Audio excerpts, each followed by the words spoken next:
নিশ্চয় অসুবিধা হৈ আছে। ধৰি লওক আমাৰ একেবাৰে পিছপৰা অঞ্চল, যিহেতু আমাৰ নাওবৈচা সমষ্টিৰ ৩ নং ধৰ্মপুৰ একেবাৰে পিছপৰা অঞ্চল, যিহেতু অকণমান বৰষুণ নপৰাকৈ পানী একদম এটা মাথাউৰি একদিবান আছে, সেইটো কাৰণে একদম এইটো ছাইড একদম পানীয়ে ভৰ্তি হৈ থাকে, সেইটো ছাইডত ধৰি লওক একদম শূন্য আছে আজিৰ ডেটত। কিন্তু এতিয়া কিছুমান কৃষক আছে, এতিয়া ধৰি লওক গোটেইকেইটা পথাৰ, এতিয়া পথাৰৰ মাজত কেমেৰামেন যদি অকণমান ঘূৰাই দিয়ে দেখুৱাব পাৰে তেতিয়া ভাল আছিলে।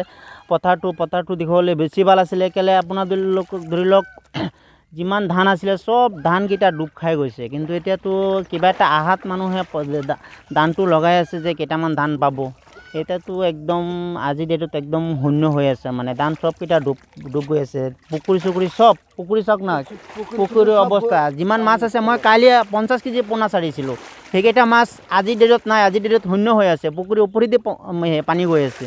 ৰাস্তা ঘাটৰ অসুবিধা নাই, চব অসুবিধা হৈ আছে। আৰু কি ক'ম, আমাৰ যিজন বিধায়ক আছে, বিধায়কটো আৰু ক'বলগীয়া একো নাই। মানে এতিয়ালৈকে কোনো অহা নাই নেকি? নাই, কোনো গাঁওবুঢ়া আহিছিলে, মণ্ডল আহিছিলে, কিন্তু গাঁওবুঢ়াক দেখিছিলোঁ, কিন্তু মণ্ডলক দেখা নাই।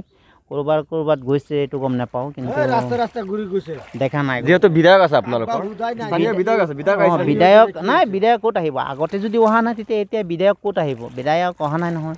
কি ক'ব, যিহেতু বানপানীৰ আপোনালোকৰ বহুত ক্ষতিগ্ৰস্ত হৈছে, সেইখিনি আপোনালোকে কি ক'ব? কি ক'ম, এতিয়া ৰাস্তা ঘাট আমাৰ চব পানীৰ তলত ডুব গৈছে। আৰু ইফালে ধাননি পথাৰ চব ধান বেয়া হৈ গৈছে। মানুহৰ ঘৰত চোতালতে পানী। স্কুলীয়া ল'ৰা ছোৱালী স্কুলত যাব নোৱাৰে, এনেকুৱা অসুবিধা হৈছে। এতিয়া আমাৰ যিজন MLA আছে, আজিলৈকে 5 বছৰৰ মূৰত কিনি এদিনো অহা নাই, চোৱা নাই। এতিয়া স্থানীয় গাঁওবুঢ়া আজি আহিছিলে, ৰাস্তাই ঘূৰি গ'ল। এতিয়া আৰু কি ক'ম, আমাৰ দুৰৱস্থাটো। এইফালে পথাৰত যিমান ধান আছে, এইবিলাক যে ল'ব পাৰিম, এইটো অহা নাই। ফিচাৰীত যিমান মাছ আছিলে চব গ'ল। এতিয়া ৰাইজ মানে আমাৰ কি ক'ব আপুনি?